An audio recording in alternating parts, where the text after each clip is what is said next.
New York, where the American stage begins, NBC presents Best Plays with John Chapman. Best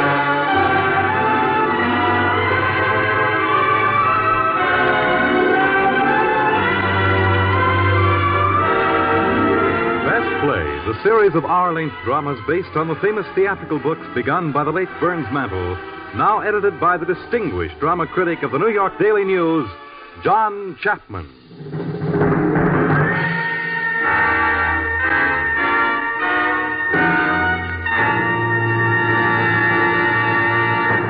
Mr. Chapman. Our play this evening, Blithe Spirit, is by Noel Coward, and it should be called a ghost play because there are one or two ghosts in it. However, most ghost plays are serious, and this one isn't.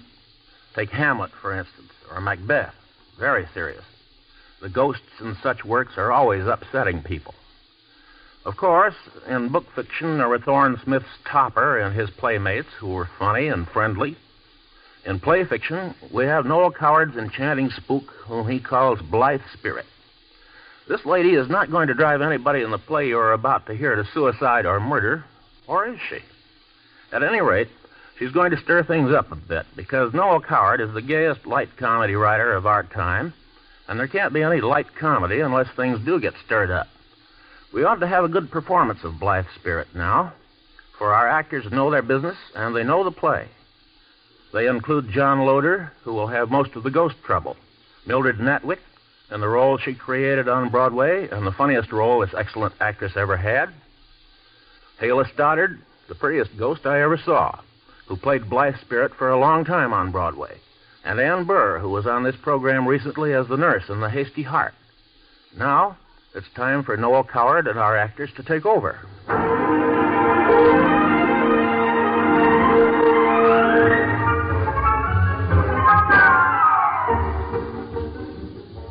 Time, the present.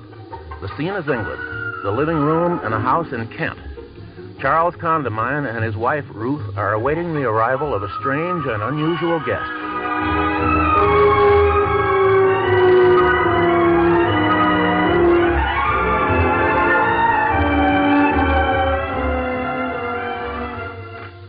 No sign of her yet? Not yet. Well, I think I'll start mixing the drinks. I'm sure Madame Arcati will want something sweeter than a martini. Anyway, there's no ice. No ice? Edith is bringing it. Edith? The new maid. Oh, yes. Tell me, doesn't she strike you as being a little peculiar? In what way, Charles? Well, the way she zooms about the house as if pursued by the Furies. Oh, that. I expect it's her training. She was in the Navy, you know. As she is not in the Navy now, you might tell her it's unnecessary for her to do everything on the double. I've told her. So don't complain if everything is a little slow motion tonight. Oh, I shall welcome it. And another thing you might tell her... Oh, later, dear, later. Here she is now. Here's the arsenal. Where shall I put it? On the table, Edith. That's right. Edith, I left my cigarette case on my dressing table. Will you get it for me? Right there, on the double. Slow motion, did you say? You took her by surprise. I hope the Bradmans get here before Madame Arcati does. It's essential that we all pretend to believe in her hocus-pocus. Yes, if she suspected you were only collecting material for a mystery story, her prices might go up. I don't think she's that sort. Now, here's your drink. Let's drink to your new novel. To the unseen.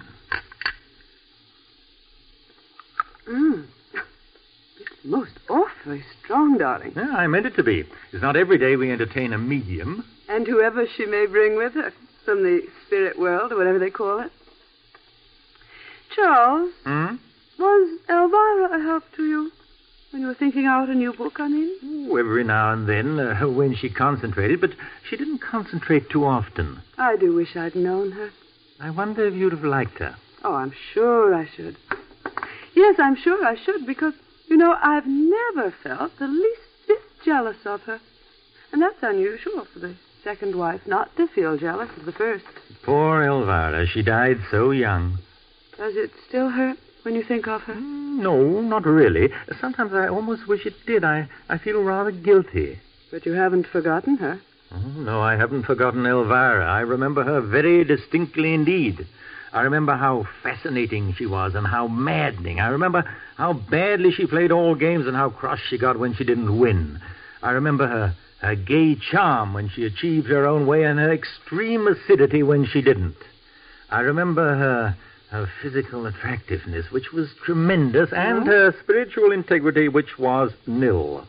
You can't remember something that was nil. Well, I remember how morally untidy she was. Was she more physically attractive than I am? And that was a very tiresome question, dear, and fully deserves the wrong answer. You really are very sweet. Yeah, I love you, my love. Poor Elvira. If I died, I wonder if you'd say in that offhand manner, poor Ruth. Oh, you won't die. You're not the dying sort. Neither was Elvira. Oh, yes, she was. And now that I look back on it, she had a certain ethereal, out-of-this-world quality. Now, nobody could call you even remotely ethereal. Oh, nonsense. She was of the earth, earthy. Well, she is now, anyway. Charles. Now, get this straight, my darling. I was devoted to Elvira. We were married for 5 years. She died. I missed her very much. That was 7 years ago. I have now, with your help, my love, risen above the whole thing. Admirable. But if tragedy should darken our lives, I still say with prophetic foreboding, poor Ruth. Ah, that's probably the Bradmans. Might be Madame Arcati. Oh, no, she'll come on her bicycle. She always goes everywhere on her bicycle. Ross here, sir. Oh, get it, sir. It's the front door, isn't it? Edith. Yes, ma'am. Not so fast. Remember? Sorry, ma'am. Ah, good evening. Good evening, Dr. Bradman. Evening, ma'am. Go right in. Thank you. Oh, we're not late, are we? My husband was detained at the hospital. Occupational hazard of the medical profession. It's quite all right, Doctor. Madame Arcati isn't here yet. That must have been her we passed coming down the hill, pedaling furiously on a bicycle. Then she won't be long. I'm so glad you were able to come. We've been looking forward to it. I'm quite excited. She certainly is a very strange woman. I'd never have guessed that she'd been a professional medium in London for years. Do you believe in it, Mrs. Condamine? I'm afraid not, but I do think it's interesting. What exactly are you hoping to get from her, Charles? Jargon, principally. A few tricks of the trade. I haven't been to a seance in years. I want to refresh my memory for the new novel I'm writing. Do you think she tells fortunes? I love having my fortune told. I expect so. I was told once on the pier at Southsea that I was surrounded by lilies and a golden seven. Worried me for days. Oh, here she is. Are you going to meet her, darling? Well, I really feel quite nervous. Madame Arcati. Good evening. Oh, I'm afraid I'm rather late. But I had a sudden presentiment I was going to have a puncture. So I went back to fetch my bicycle pump. How nice of you to come all this way. My dear Madame Arcati. Then, of course, I didn't have a puncture at all. Perhaps you will on the way home. You know Dr. Bradman? Oh, the man with the gentle hands. I'm delighted to see you looking so well, Madame Arcati. This is my wife. Oh, we're old friends. We meet coming out of shops. It was wonderful cycling through the woods this evening. I was deafened with bird song. It's been lovely all day. But the evening's the time, mark my words. The evening's the time. Don't you find it very tiring, bicycling everywhere? Oh, on the contrary, it stimulates me. Steady rhythm, that's what counts. Once you get the knack of it, you need never look back. On you get and away you go. But the hills, Madame Arcati, pushing up those awful hills. Oh, just knack again. Down with your head, up with your heart. And you're over the top like a flash and skimming down the other side like a dragonfly. How are you coming with your new book, Mr. Condamine? Oh, quite well, thank you. I wish I could say the same. Oh, you write too, Madame Arcati? Not novels, just memoirs and children's books. What is it this time? A children's book. It's mostly about very small animals. The hero is a moth beetle. I had to give up my memoir of Princess Pagliatini because she died last April. I talked to her about it the other day, and she implored me to go on with it, but I really hadn't the heart. You talked to her about it the other day? Yes, through my control, of course. She sounded very irritable. Well, it's funny to think of people in the spirit world being irritable. Oh, I don't know, Mrs. Bradman. We have no reliable guarantee that the afterlife will be any less exasperating than this one. Pardon, ma'am. Yes, Edith. Dinner's served. Thank you, Edith. Shall we go in? No red meat, I hope. There's meat, Madame Arcati. I don't know how red it is.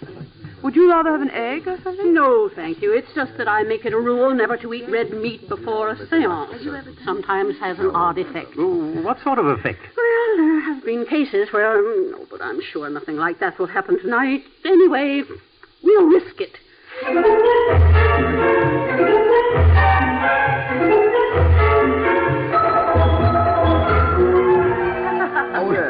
Delicious dinner, Mrs. Condamine. Delicious. I do hope the meat was not too red for you, Madame It's Arcati. quite worth the risk, I should say. Just what is this risk, Madame Arcati? I'd rather not frighten you needlessly. Only once did it very nearly happen to me. My control was quite scared. I could hear it in her voice, but after all, she's only a child. Do you always have a child as a control? Oh, yes. Some mediums prefer Indians, of course, but personally, I find children more satisfactory. Daphne has been with me for years. And she still goes on being a child? I mean, doesn't she show any signs of growing any older? Time values on the other side are utterly different from ours. When did you first discover that you had these extraordinary powers, Madame Arcati? When I was quite tiny. My mother was a medium before me, you know, so I had every opportunity of starting on the ground floor, as you might say. I had my first trance when I was 4 years old, and my first protoplasmic manifestation when I was 5 1/2. What an exciting day that was. I shall never forget it. Of course, the manifestation itself was quite small and of very short duration, but for a child of my tender years, it was most gratifying. Your mother must have been so pleased. She was. Well, Madame Arcati, shall we get started? Don't be so abrupt, Charles. We just finished dinner. Madame Arcati may not be in the mood. Nonsense, my dear. I'm always ready. Hi-ho, it's off to work we go. Which room would be best for the seance? The library is quite cozy. Well, let's see it. Through here. Amazing. What, Madame Arcati? This room, fairly bristling with psychic vibrations. Is that bad? To the contrary. If you don't mind, I'll just open this window for a moment. A few deep breaths of fresh air. Well, you may talk if you wish. It will not disturb me. That's very nice. Charles, I feel so strange. An excellent dinner, darling. I congratulate you. The mousse wasn't quite right. It looked a bit hysterical, but it tasted delicious. That cuckoo is very angry. I beg your pardon? I said that cuckoo is very angry. Listen. You hear it? Yes. Now, how can you tell it's angry? Oh, it's the tan. No moon. Just as well, I think. There's a mist rising from the marshes. There's no need for me to light my bicycle lamp, is there? I mean, no one's likely to fall over it. No, we're not expecting anybody else. Good night, you foolish bird. Now to work. If you will all be seated around this table. Mrs. Bradford? Hands flat, please. Fingers should be touching. That's right. Mr. Tommy Tucker sings for his supper. What shall he have but brown bread and butter? I beg your pardon? I despise that because it doesn't rhyme at all, but Daphne loves it. Who is Daphne? Daphne is Madame Arcati's control, George. She's a little girl. Weren't you listening at all? Oh, I say yes, of course. How old is she, Madame Arcati? Rising 7 when she died. And when was that? February the 6th, 1884. Oh, the poor little thing. She must be a bit long in the tooth by now, I should think. Be quiet, George. You put Madame Arcati off. What about the light, Madame Arcati? All in good time. First, the music. Music? I presume that is a gramophone. Yes, would you like me to start it? Please stay where you are. I can manage. Here's some records already out. Brahms, oh, really no. Rachmaninoff, too florid. What Daphne really likes is Irving Berlin, the tune she can sing. Here's one. Always. Always? Charles, what is the matter? Nothing at all. Now then, there are one or two things that I should like to explain. Presently, when the music begins, I'm going to switch out the lights. I may then either walk about the room for a little or lie down flat. In due course, I shall draw up this dear little stool and join you at the table. I shall place myself between you and your wife, Mr. Condamine, and rest my hands lightly upon yours. Now, I must ask you not to move or speak or address me or do anything in the least distract me. Is that quite clear? Perfectly. Of course, I cannot guarantee that anything will happen. Daphne had a cold recently and was rather under the weather, poor child. On the other other hand, a great many things may happen. One of you might have an emanation, for instance. Emanation? Oh, we might contact a poltergeist, which would be extremely destructive and noisy. In what way destructive, Madame Arcati? They throw things, you know. Oh, no, I didn't know. But we must cross that bridge when we come to it, mustn't we? Oh, certainly, by all means. Fortunately, an elemental at this time of the year is most unlikely. What do elementals do? Oh, my dear, one can never tell. They're dreadfully unpredictable. Usually they take the form of a very cold wind. Oh, I don't think I shall like that. Occasionally reaching almost hurricane velocity. You don't think it would be a good idea to take the more breakable ornaments off the mantelpiece before we start? Don't worry, Mrs. Condamine. I have my own methods of dealing with elementals. I'm so glad. Now then, empty your minds. Concentrate on a space or a nondescript color. Now the music. Lights. Hey, what's that? Is there anyone there? 1 rap for yes, 2 raps for no. Now then, is there anyone there? Oh, Is that you, Daphne? Is your cold better, dear? Oh, I'm so sorry. Are you doing anything for it? I'm afraid she's rather fretful. Is there anyone there who wishes to speak to anyone here? Now we're getting somewhere. Oh, Daphne, dear, please don't do that. Stop it. Please, stop. Daphne. Be good. There's a dear child. You say there is someone there who wishes to speak to someone here. Is it Mrs. Condamine? Stop it. Behave yourself. Is it Mr. Condamine? There's someone who wishes to speak to you, Mr. Condamine. Well, tell him to leave a message. Charles, I really must ask you not to be flippant, Mr. Condamine. I'm sorry. Do you know anyone who has passed over recently? Not recently, except, my cousin in the civil service, and he wouldn't be likely to... Are you Mr. Condamine's cousin in the civil service? Afraid we've drawn a blank. Rack your brains, Mr. Condamine. It might be old Mrs. Plummet, Charles. She died on Whit Monday. I can't imagine why old Mrs. Plummet would want to talk to me. It's worth trying, anyhow. Are you old Mrs. Plummet? She was very deaf. Perhaps you better shout. Are you old Mrs. Plummet? No one there at all. Oh, how disappointing. Well, there's nothing for it but for me to go into a trance. Excuse me a moment while I start the music again. Not always. Now, please don't play always. Why ever not, Charles? Don't be absurd. I'm afraid I must play the same record. It would be most imprudent to change horses in midstream, if you know what I mean. It's all right, but I do wish you would...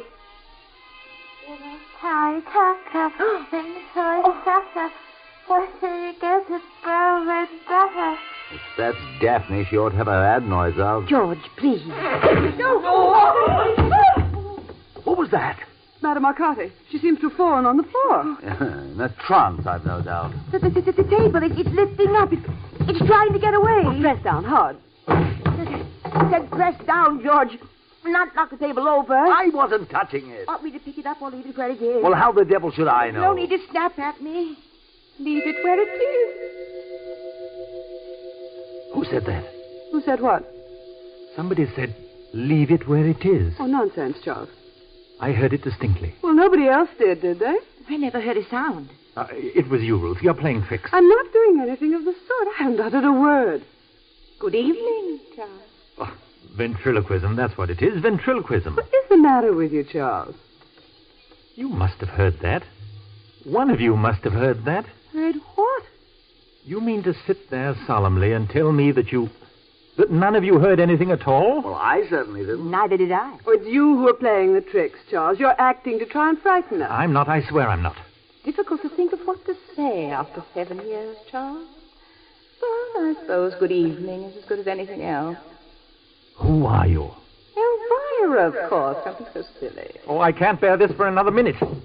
Get up, everybody. The entertainment's over. Oh, Charles, how tiresome of you. Just when we were beginning to enjoy ourselves. Oh, never again. That's all I can say. Never, never again as long as I live.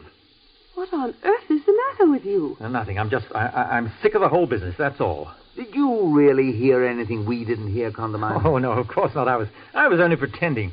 Oh, dear. Madame Arcati doesn't look as if she were pretending. Dr. Bradman, perhaps you better have a look at her. Yeah. She's out, all right.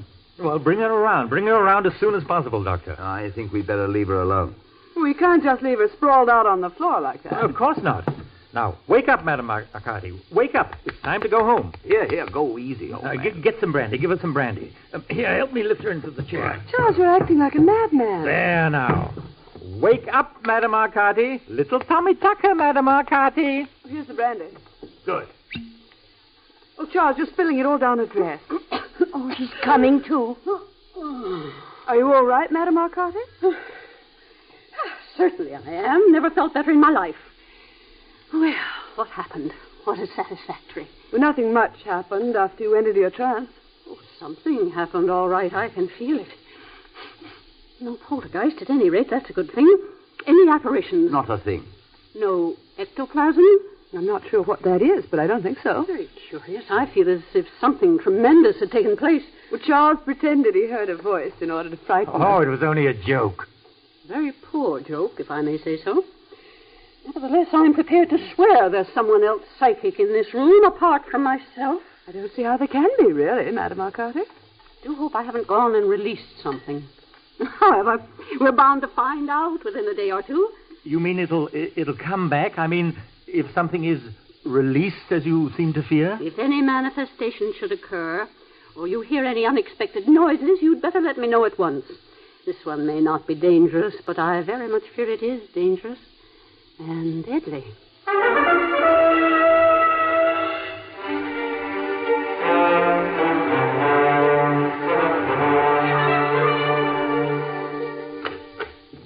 Charles?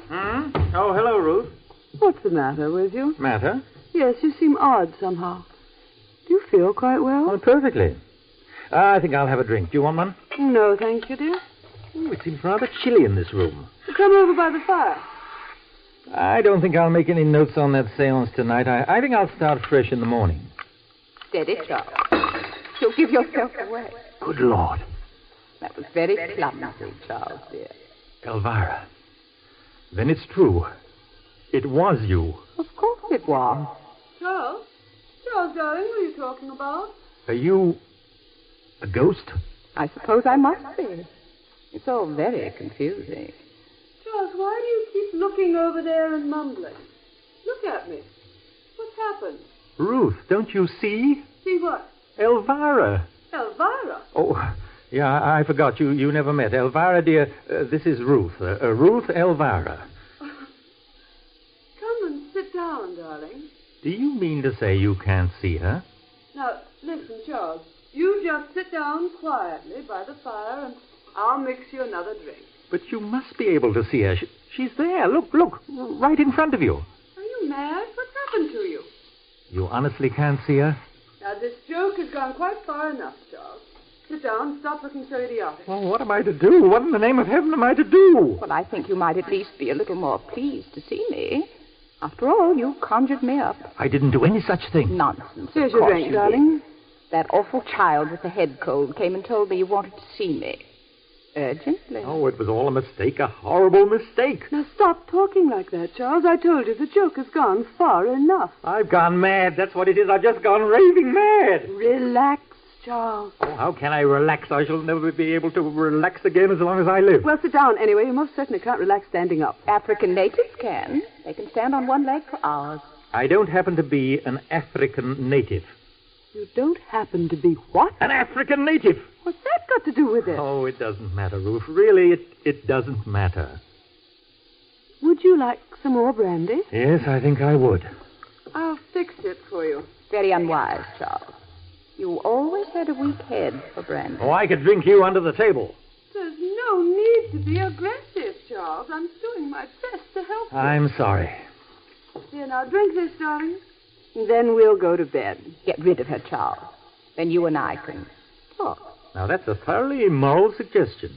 What is there immoral in that? I wasn't talking to you. Who are you talking to then? Elvira, of course. Oh, blast Elvira. There now, she's getting cross. I don't blame her. What don't you blame her for? Oh, not her. You. Oh, no, never mind. Oh, I know what it is. You're working out something for your book. How one of your characters would react if her husband suddenly lost his reason and you're using me as a guinea pig. That's it, isn't it? Ruth, Elvira is in this room. She's standing a few yards away from you at this very moment. Yes, dear, I see her under the piano with the zebra. Oh, but Ruth... I'm not going to stand here arguing any longer. Hooray. Shut up. How dare you speak to me like that? I wasn't speaking to you. I was speaking to Elvira. I will not listen to any more of this nonsense. I'm going up to bed now. But I shan't be asleep. I'm too upset. You can come in and say goodnight to me if you feel like it. That's big of her, I must say. That's all I have to say. Good night, Charles. Oh, Ruth! Let her go, Charles. Let her go. Well, I did a good job there, didn't I? Oh, now, Elvira, how could you? Poor Ruth. I'm obviously having hallucinations. All I know is that you sent for me. And here I am. But I didn't send for you. It's all a mistake, I tell you. Oh, Charles. What is it? I want to cry, but I don't think I'm able to. Oh, why'd you want to cry? With seeing you again, you being so irascible like you always used to be. Poor Elvira. Is it cold being a ghost? No, I don't think so. What happens if I touch you? I doubt if you can. Do you want to? Oh, Elvira. What is it, darling? Oh, I really do feel strange seeing you again. I loved you very much, Charles. Yeah, I loved you too. Oh, Elvira. No, I can't touch you. Well, perhaps it's just as well if I'm going to stay for any length of time. Oh, I suppose I shall wake up eventually, but I feel strangely peaceful now. That's nice. Put your head back. What are you doing? Stroking your hair, darling. Can you feel anything? Only a very little breeze. Oh, it's better than nothing. Oh, I suppose if I'm really out of my mind, they'll put me in an asylum. Oh, don't worry about that. Just relax. Poor Ruth. Forget about Ruth. It's going to be just you and me from now on. Just you and me, darling.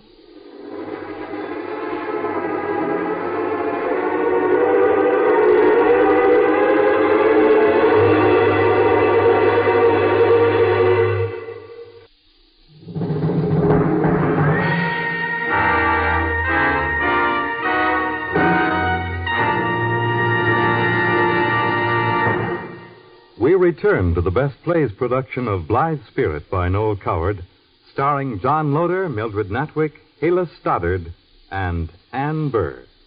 And here again is John Chapman. In the Condamine household in Kent, domestic relations are strained. At a seance conducted on the premises, a medium inadvertently materialized the ghost of Charles Condamine's first wife, Elvira. Charles's second wife, Ruth, has finally summoned the medium, one Madame Arcati, to see what can be done about sending Elvira back to the spirit world.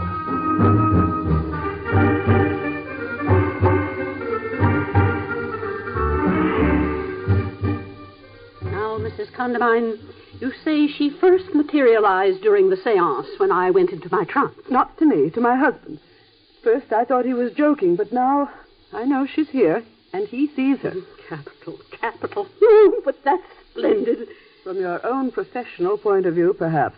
Triumph, my dear. Nothing more nor less than a triumph. For you, perhaps. For me, it's embarrassing, to say the least. At last, a genuine materialization. Forgive me, Mrs. Condamine. I'm being abominably selfish. How can I help you? How? Well, by sending her back immediately to where she came from, of course. Oh, I'm afraid that's easier said than done. Do you mean to tell me that she's liable to stay here indefinitely? It's difficult to say. I fear it depends largely upon her. But, my dear Madame Arcati... Where is she now? My husband has driven her into Folkestone. Apparently, she was anxious to see an old friend of hers who's staying there. One of us or a friend from the other side? My husband didn't say. I don't hear her or see her. But there is ample evidence that she really is present, that he doesn't just imagine her. More than ample, Madame Arcati. She's constantly spoiling my flower arrangements, moving the furniture about, and she's forever playing the gramophone, the same record, over and over and over, always. The Irving Berlin tune. We played it at the seance, I remember. What a coincidence. It should have been her favorite as well as Daphne's. Daphne? my control. Oh, yes. Well, now, perhaps she'd have an idea for getting Elvira back to wherever it is. Oh, dear, no, she's only a little girl and not very bright into the bargain. When did the first Mrs. Condamine pass over? 7 years ago. Aha, that means she must have been on the waiting list. Waiting list? Yes. She must have marked herself down for a return visit.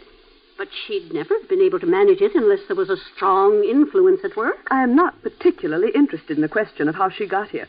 I'm solely concerned with the question of how to get her away again as soon as possible. At the moment, I fear I cannot offer any great hopes, Mrs. Condamine. Do you mean to sit there and tell me that having mischievously conjured up this ghost or spirit or whatever she is and placed me in a hideous position, you're unable to do anything about it at all? Kindly remember that I came here on your own invitation. On my husband's invitation. I did what I was requested to do, which was to give a seance and establish contact with the other side. I had no idea there was any ulterior motive mixed up in it. Ulterior motive? Well, your husband was obviously eager to get in touch with his former wife. He had no intention of trying to get in touch with anyone. What? The whole thing was to get material for a mystery story he's writing about a homicidal medium. Am I to understand that I was invited here in a spirit of mockery? Not at all. He merely wanted to make notes on some of the tricks of the trade. Tricks of the trade? I've never been so insulted in my life. But, Madam Arcati... I feel we have nothing more to say to one another. Goodbye. Oh, please don't go, please. If you and your husband were foolish enough to tamper with the unseen for paltry motives, whatever has happened to you is your own fault, and as far as I'm concerned, to coin a phrase, you can stew in your own juice. Oh, Madam Arcati, come back, Madam... Ruth! Yes, Charles? I just passed Madame Arcati in the hallway. What was she doing here? I asked her to come. Well, you didn't tell me you were going to. You didn't tell me you were going to ask Elvira to live with us. I didn't. Ruth, what was the old girl so cross about? I told her the truth about why we invited her here the other night, and she stormed out. Now, that was unnecessary and most unkind. She needed taking down a bit. Why did you ask her here? That's obvious, Charles. To get me exercise, of course. Is that true, Ruth? Is what true? What Elvira just said. You know perfectly well I can't hear what Elvira says. She said you got Madame Arcati here to try and get her exorcised. Is that true? We discussed the possibilities. There's a snake in the grass for you. You had no right to do such a thing without consulting me. I have every right. The situation is absolutely impossible, and you know it. Oh, now, if you would only make an effort and try and be a little more friendly to Elvira, we might all have quite a jolly time. I have no wish to have a jolly time with Elvira. She's certainly very bad-tempered, isn't she, Charles? I can't think why you married her. She's naturally a little upset, Elvira. We must make allowances. I was never bad-tempered, though, was I, darling? Even when you were beastly to me? I was never beastly to you. Charles. Yes, Ruth? Where is Elvira now? In the chair by the table. Now, look here, Elvira. I shall have to call you Elvira, shan't I? I can't very well call you Mrs. Condamine. It would sound too silly. I don't see why. Did she say anything, Charles? She said she would like nothing better than to be called Mrs. Condamine. You really are sweet, Charles, darling. I worship you. I wish to be absolutely honest with you, Elvira. Hold on to your hat, boy. But before we go any further, I want to ask you a frank question. Why did you come here? I came because the power of Charles' love tugged and tugged at me. Didn't it, my sweet? What did she say then? She said she came because she wanted to see me again. Well, she's done that now, hasn't she? Now, we can't be inhospitable, Ruth. Why, I didn't mean to be. But I should like to have just an idea of how long you intend to stay, Elvira. Well, I don't know. I really don't know. Isn't it awful? She says she doesn't know. Well, didn't that bogus old medium have any constructive ideas about getting rid of me? Now, what did Madame Arcati say, Ruth? She said she couldn't do a thing. Hooray! Oh, now, don't be so upset, Ruth, dear. We shall soon adjust ourselves. Oh, Charles, how can you? You must be out of your mind. Yeah, I thought I was at first. Now I must say I'm beginning to enjoy myself. Oh, Charles. Charles. She's off again. Oh, you really must be... You mustn't be so callous, Elvira. Try and see her point a little. What did she say, Charles? I suppose it was something insulting. No, dear, it was nothing of the sort. Now, look here, Elvira. Not there, Ruth. She's over by the window now. Why the blazes can't she stay in the same place? Here's her again. Oh, my poor Charles, what a terrible life you must lead. Oh, do shut up, darling. You'll only make everything worse. Was that darling addressed to her or to me? Both of you. This is intolerable. Oh, for heaven's sake, don't get into another tizzy. I am past all that. I'm going up to my room now, and I shall have my dinner on a tray.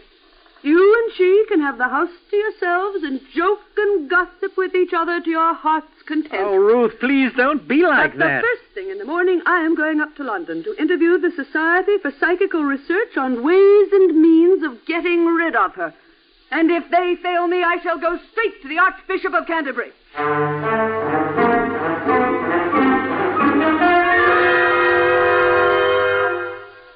Now then, Mr. Condamine, let's have a look at that arm of yours. Oh, I'm sure it's only a slight sprain, Dr. Bradman. Mm-hmm. Now, how did it happen? Well, the light was out on the stair landing, and I just stumbled and fell. Well, you're right. It is only a sprain. But I think I'll put it in a sling. Oh, but I can't. I've got to drive it. I have to drive into Folkestone tonight.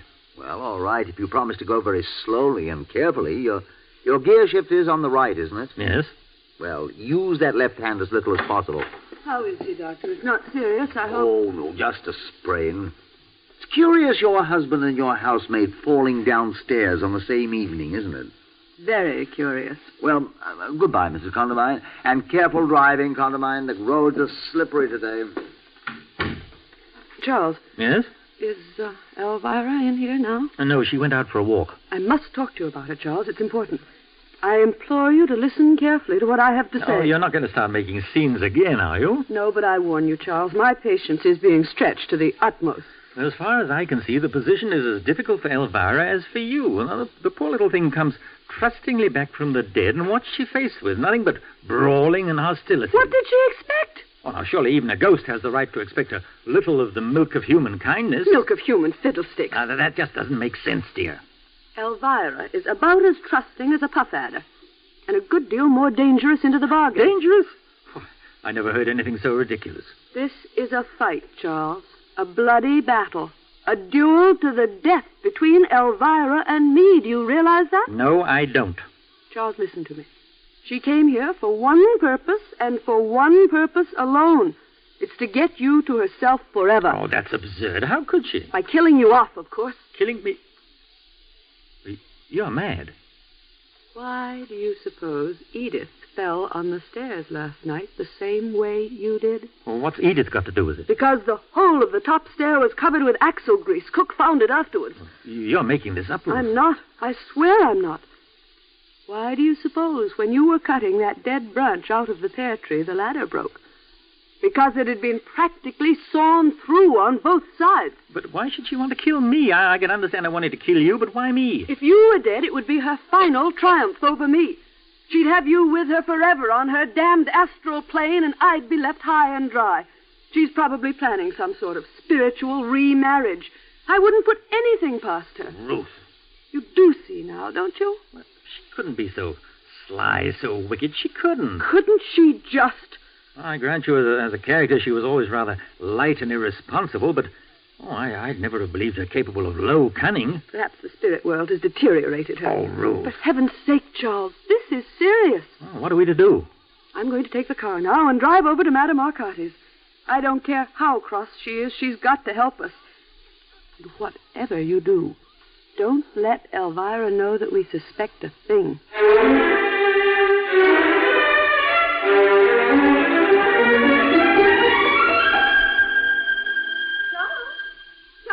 Ready? What for?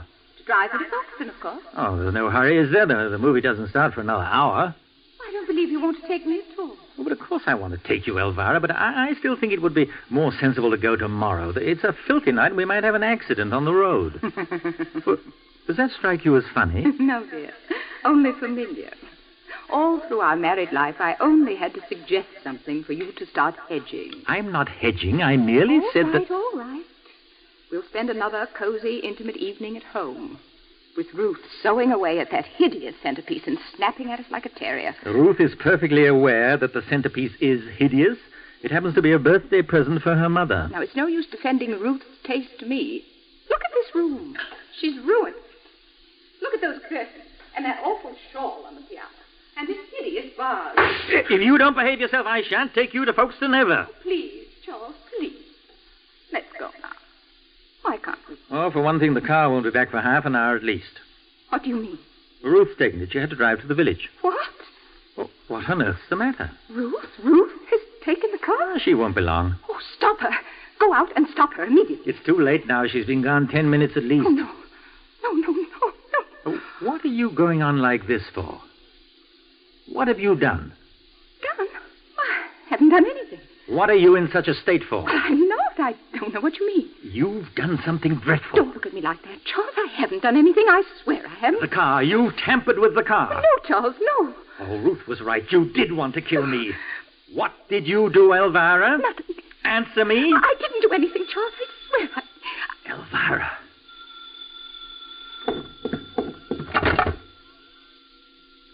Hello? Yes, speaking. I see. The bridge at the bottom of the hill. Thank you. No. I'll come at once. Madame Arcati, sir. Oh, Madame Arcati, what a very welcome surprise. Had to come, Mr. Condamine. Yes?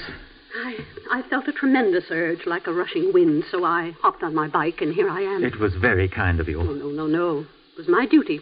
Duty? I reproached myself bitterly, you know. No, now, please don't. There's no necessity for that. I allowed myself to get into a huff with your late wife only a few days before she passed over in that regrettable motor accident. I pedaled all the way home in the grip of temper, Mr. Condamine. I've regretted it ever since. Oh, now, my dear Madame Arcati. Please let me go on. I threw up the sponge. In a moment of crisis, I threw up the sponge instead of throwing down the gauntlet. It seems that circumstances have been a little too strong for all of us, Madame Arcati. Well, I've been thinking very carefully, Mr. Condamine. I've also been reading up a good deal during the last few dreadful days. I gather that we are alone. Well, my first wife is not in the room. The funeral exhausted her, you know. I imagine my second wife is with her on the other side. Of course, I can't say for certain. Well, thank heaven I can't see her, too. Oh, of course not. Mr. Condamine, have you remarked no difference in the texture of your first wife since the accident? No, she seems much as usual. Perhaps a trifle low-spirited, but that's all. That washes that out. What? In the 19th century, it was believed that a ghost who had participated in the death of a human being disintegrated automatically. How do you know that Elvira was in any way responsible for Ruth's death? It came to me last night, Mr. Condamine. It came to me in a blinding flash.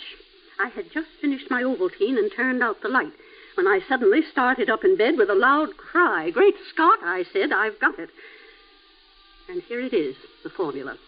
I recalled it from Edmondson's Witchcraft and its byways. No, look here, Madame Well, you're Arcati. still anxious to dematerialize your first wife, I suppose. Shh. Of course I am. I'm perfectly furious with her, but... But what? Well, she's been very upset for the last few days. You see, apart from me being angry with her, which she always hated even when she was alive, Ruth, my second wife, has hardly left her side for a moment. You see that she's having a pretty bad time. Don't worry, Mr. Condamine. With this formula, I think I will be able to get rid of her without hurting her feelings in the least. I may even... Hold on, Madame Arcati, hold on. Elvira's just come into the room. Oh, I thought you were alone. What's she doing here? Why, Madame Arcati came to offer her condolences on poor Ruth's death. They should have been congratulations. Oh, now, please, don't say things like that, Elvira. It's in the worst possible taste. Madame Arcati, allow me to introduce my first wife, Elvira. How do you do? What does she want, Charles? Send her away. In what part of the room is she at the moment, Mr. Condamine? She's moving about rather rapidly. I'll tell you when and where she settles. Interesting. Very interesting. I smell ectoplasm strongly. What a disgusting thing to say. Where is she now? Here, close to me. Are you happy, my dear? Tell that silly old fake to mind her own business. Was the journey from the other side difficult? Are you weary? She's darkly. Oh, I almost have contact. I can sense the vibrations. Oh, this is magnificent. Oh, Charles, do get rid of her for a moment, will you? I simply must talk to you alone. It's important. Made contact. I feel she wants me to leave the room. Oh, she's not bad, is she? Am I correct, Mr. Condamine? Yes, if you don't mind. Just for a few minutes. Elvira wants to talk to me alone. Oh, very well. But don't let her get away. Fat chance. What's that? Charles, Do you really think she could get me back again? You mean you want to go? Yes. The whole thing's been a failure. A miserable, dreary failure. And oh, what high hopes I started out with. Well, you can't expect much sympathy from me, Elvira. I'm perfectly aware that your highest hope was to murder me. Oh, don't put it like that. It sounds so beastly. It is beastly. Well, there was a time when you welcomed the chance of being with me forever and ever. I had no idea you could be so unscrupulous. John. Oh, now, stop crying. They're only ghost tears. They don't mean anything, really, but they're very painful. Well, you brought all this on yourself, you know. You needn't have died at all if you hadn't been idiotic enough to go out on the river with Guy Henderson and get soaked to the skin and catch pneumonia. What has Guy Henderson got to do with it? You behaved abominably with Guy Henderson, and you know it. Guy adored me. Anyhow, he was very attractive. You told me distinctly he didn't attract you in the least. Well, you'd have gone through the roof if I'd told you that he did. I suppose you let him kiss you, didn't you? Well, how could I stop him? He was bigger than I was. And you swore to me... Of course I did. You were always making scenes about nothing at all. Nothing at all. And you seem to forget that you had spent the entire evening making sheep's eyes at that overblown harridan with the false pearls. A woman in Cynthia Cheviot's position would hardly wear false pearls. They were practically all she was wearing.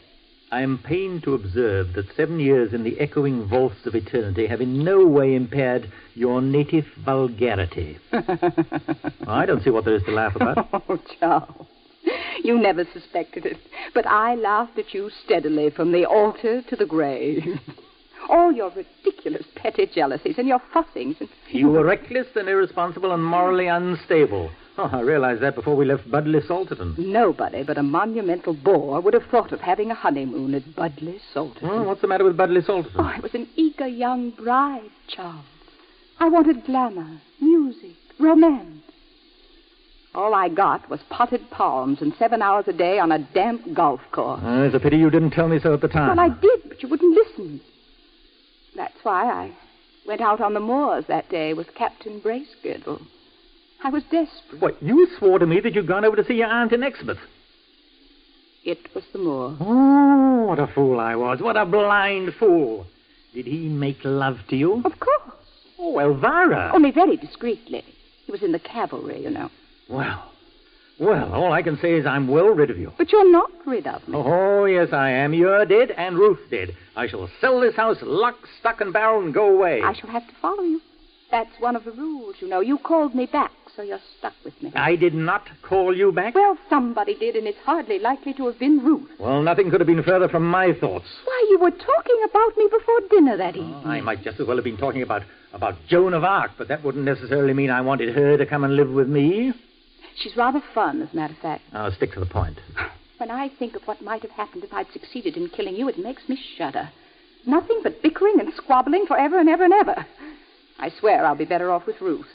At least she'll find her own set of friends and not get in my way. I'm sick and tired of all these insults. Please go away. There's nothing I should like better. Very well, then, it's settled. Madam Arcati, will you come in here, please? Is darling Elvira still here? Yes, and we have both agreed that she must go as soon as possible. Oh, well, I can't guarantee anything, of course, but I'll do my best. What's the formula? Well, I have the basic ingredients here in my bag, along with my trumpet and crystal ball. Here we are, salt and pepper.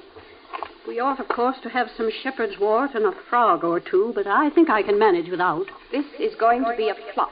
I can tell you that here and now. Now, a few snapdragons out of that vase. There's a good chap. Here you are. Now then, the gramophone. In the old days, of course, they used a zither or reed pipes. We'd better have the same record we had before, I think. I'll get it. Where is she now, Mr. Condamine? She's gone to put the record on the machine. Oh, don't start it yet, dear. Now then, sit down, please, Mr. Condamine, and rest your hands on the table. But don't put your fingers in the pepper. And if your wife will be good enough to lie down on the sofa. Go on, Elvira. Oh, all right. But it's a waste of time. She's a complete fake. Now the music, and away we go. Hold on to yourself. Concentrate. Ghostly spectre, ghoul or fiend, nevermore be thou convened. Shepherd's wort and holy rite banished thee into the night. What a disagreeable little bird. Well, so much for that. She's gone into one of her idiotic trances, and I'm as much here as ever I was. Charles! Ruth! Do my eyes deceive me? Oh, no, not that! Charles, what is the meaning of this? I wish I knew, Ruth. I wish I knew. You sent for me, didn't you? On the contrary, I was trying to send Elvira away, or rather, Madame Arcati was. Well, wake her up at once. It may be all right for Elvira to go gallivanting about in plain view after she's dead, but I think it's in very poor taste, and I don't intend to be tricked into staying here with you and her any longer than I can help it.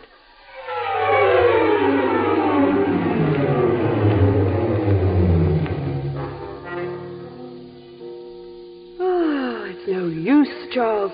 We've stood up, we've lain down, we've concentrated. We have subjected ourselves to the most humiliating hocus-pocus for hours and hours.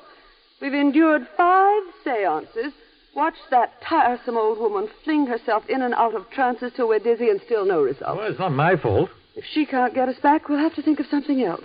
Elvira, you've been dead the longest. Don't you know anybody on the other side who would help us out? It's no good, Charles. If we got Cagliostro, Mesmer, Merlin, and Black Douglas all in a row, they couldn't do a thing. The impetus has got to come from here. Perhaps darling Charles doesn't want us to go quite enough. Oh, I certainly do. Well, you must have a very weak will, then. I've always suspected it. Well, there's no use arguing anymore. Wake up, Madame Arcati. Oh, not another seance, please. Not another seance. Madame Arcati, wake up. Please, wake up. Shake her. It might upset her. I don't care if it kills her. Please, wake up, Madame Arcati. She's coming around. What time is it? 5:10. Are they still here? Yes. How disappointing. Yes. Mr. Condamine, I think we may be barking up the wrong tree. That's obvious. I mean, we've been going on the assumption that you summoned your wives from the other side. Oh, I've insisted time and time again that I did nothing of the sort. That's gallantry for you. Well, if Charles didn't call us back, who did? I'll look in my crystal ball. Oh, drat the thing, it's cloudy again. Oh, nothing there but yards and yards of gauze bandage. Bandage? Does that mean anything to you, Mr. Condamine? Nothing. Dr. Bradman put a bandage on Edith's head after she fell down the stairs. Fell or was pushed. Oh, don't be so suspicious, Charles. She fell quite of her own accord. She was coming down the stairs, took one look at me, screamed, and fell headlong. She saw you? Are you sure? Who saw whom? What's she saying, Mr. Condamine? Elvira says Edith saw her. Your maid, Mr. Condamine? Yes, shall I ring for her? No, she might get the wind up. I'll summon her. The bell pull's right over there, Madame Arcati. Won't be necessary. Be you in nook or cranny, answer me. Be you in still room or closet, answer me. Be you behind the panel above the stair, beneath the eaves, waking or sleeping, answer me. That ought to do it, or I'm a Dutchman. Do what? Hush, wait. Would you like the lights out or music or anything? No. It's near. It's very near. Did you ring, sir? No, Edith, I didn't. The bandage, the same bandage I saw in my crystal. Oh, I'm sorry, sir. I could have sworn I heard the bell or somebody calling. I was asleep. I don't rightly know which it was. Come here, child. Well, must I say? Go on, go to Madame Arcati. It's quite all right. Whom do you see in this room, child? Oh, dear. Answer, please. You, madam. Go on. The master. Anyone else? Oh, now, madam. Look again. Well, I don't understand. Come, child, don't beat about the bush. Do concentrate, Elvira. Stop wriggling about. Oh, shut up. You turned then. Did you hear something? Oh, no, madam. She's lying. They always do. They? Where are they now, Edith? By the fireplace. She can see them. Probably not very clearly, but enough. Now, let me go. Oh, I've done nothing. Let me go back to bed. Sit down, child. Oh, please, sir. I... Do as Madame Arcati says, Edith. Look at me, Edith. Yes, madam. Cuckoo, cuckoo, cuckoo. Oh, dear, what's the matter with her? She bore me. Here, Edith. Look at my finger. Look. Now it's on the right, and now it's on the left. Backwards and forwards. Tick, tock, tick, tock, tick, tock. Well, so far so good. She's off, all right? Off? In a trance, you mean? Yes. She's a natural. Now then, would you ask your wives to stand close together, Mr. Condamine? Where? Right next to you. I resent being ordered about like this. It would serve him right if we flatly refused to do anything at all. Are you sorry for having been so mischievous, Edith? Oh, yes, madam. You know what you have to do now, don't you, Edith? Oh, yes, madam. I'll be loving you always with a love that's That's true. enough, dear. Continue when I give you the signal. I believe it's going to work, whatever it is. Oh, Charles. Shh, be quiet, Ruth. But this is goodbye, Charles. Charles, tell her to stop for me. There's something I want to say before I go. You should have thought of that before, Elvira. It's too late now. Of all the mean, ungracious... Charles, listen a moment. Lights. Continue, child. I'll be loving you always. Listen, Charles. I saw Captain Bracegirdle again, several times, when you were in Nottingham, and I must say I couldn't have enjoyed it more. Don't think you're getting rid of us quite so easily, Charles. You may not be able to see or hear us, but we shall be here all right. I consider that you've behaved atrociously over the whole miserable business, and I should like to say here and now... We've done it. We've done it. That's quite enough singing for the moment, Edith. Shall I put on the lights? I'll get them. They've gone. They've really gone. Yes. I think we've really pulled it off this time. Now, oughtn't we to wake Edith out of her trance before she brings them back again? No danger. Let us sleep it off. Oh, golly, what a night. I'm ready to drop in my tracks. Would you like to stay here? There's a spare room. No, thank you. Each to his own nest. I'll pedal home in a jiffy. It's only 7 miles. I'm deeply grateful to you, Madam Arcati. Good heavens, Mr. Condamine, it was a pleasure. When you come back, don't fail to ring me up. When I come back? Take my advice, Mr. Condamine, and go away immediately. But, Madam Arcati, This you don't mean... must be an unhappy house for you. There must be memories, both grave and gay, in every corner of it also. Also what? There are more things in heaven and earth, Mr. Condamine. Just go.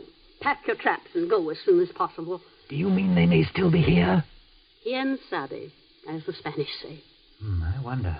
I'll follow your advice, Madam Arcati, and thank you again. Good night. No, don't trouble to see me out. I know the way. Cheerio once more, and good hunting.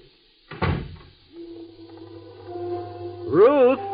Elvira, are you here? I know darn well you are. I just want to tell you I'm going away.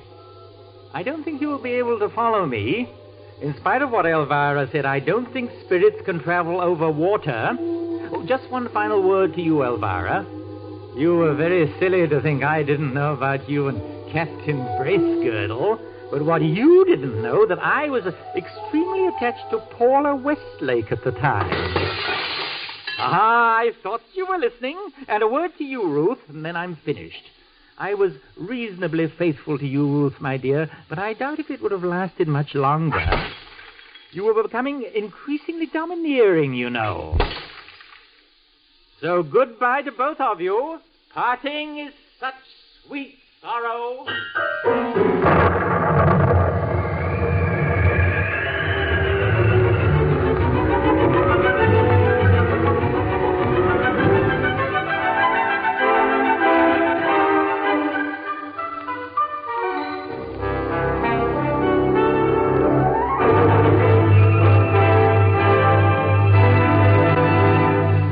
You have just heard the Best Plays production of Blithe Spirit by Noel Coward, starring John Loder, Mildred Natwick, Hela Stoddard, and Ann Burr.